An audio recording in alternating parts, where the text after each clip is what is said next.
dish nose hollow point.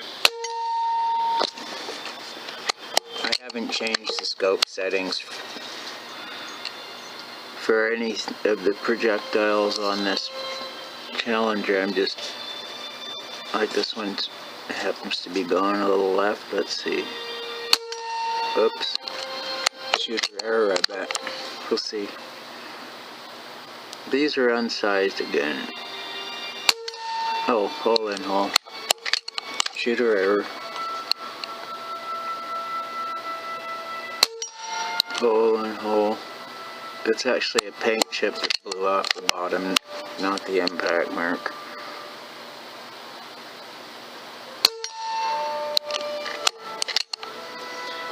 I just randomly grabbed these out of a bag I cast last night. No looking. Again, those are chips. Those are not. The point of impact's consistent, and I'm only at about 25 bar. Excuse me, 25 MPa. Anyhow, that's it.